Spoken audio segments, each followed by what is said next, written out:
আসসালামু আলাইকুম সবাইকে। আশা করি সবাই অনেক ভালো আছেন। গুড়ি গুড়ি বৃষ্টি হইতেছে। এই বৃষ্টির মধ্যে চড়া খেতে আসলাম ছাতা নিয়ে। এই যে দেখেন,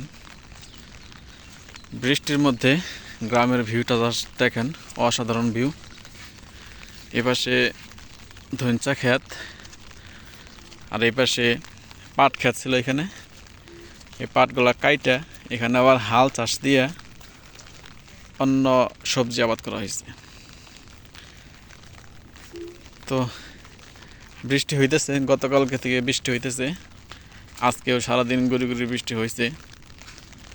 তো এই বৃষ্টির মধ্যে আমাদের গ্রামের অবস্থাটা দেখেন একটু। রাস্তাঘাট একদম পিছলা হয়ে গেছে, হাঁটা চলা করা একদম কষ্ট। তো এই পাশে যে ক্ষেতগুলো বন্যা হয়েছে, এখানে বেশিরভাগই লাল শাক, মূলা শাক আর পাট শাক বোনা হয়েছে। তো এই বৃষ্টির কারণে এখানে পাট শাক নাও হইতে পারে বা লাল শাক নাও হইতে পারে। তো এইগুলো হওয়া নিয়ে অনেকটা শঙ্কার মধ্যে আছি আমরা। আর যেগুলো আগে বনছে ওইগুলো মোটামুটি হয়ে গেছে।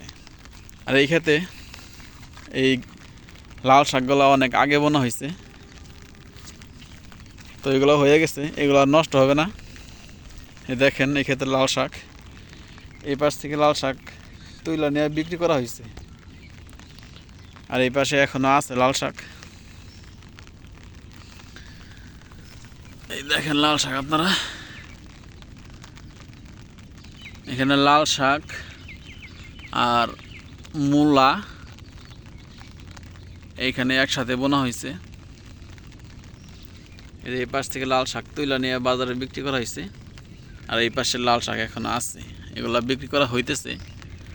আর প্রত্যেক দিনে তুলা নিয়ে নিয়ে বিক্রি করা হইতেছে। তো এই হইতেছে আমাদের গ্রামের সামনে কিন্তু নদী। আমাদের গ্রামের পরিবেশ, যারা গ্রামে থাকতে পছন্দ করেন, গ্রাম দেখতে পছন্দ করেন, দেখেন নদী দিয়ে একটা নৌকা যাইতেছে, আপনাদেরকে দেখাই। ওই যে নৌকাটা আসতেছে।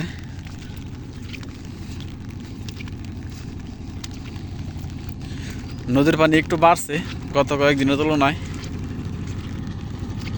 বৃষ্টির পানিতে মনে হয় নদীর পানি বাড়তেছে, এই বৃষ্টি হওয়ার কারণে।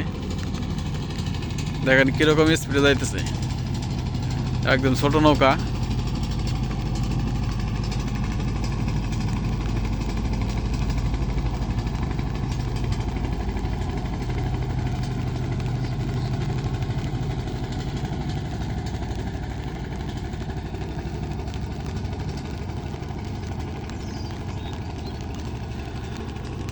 তো সবাইকে অসংখ্য ধন্যবাদ যারা কষ্ট করে আমার ভিডিওটা দেখলেন। সবাই ভালো থাকবেন। আসসালামু আলাইকুম ওয়া রাহমাতুল্লাহ।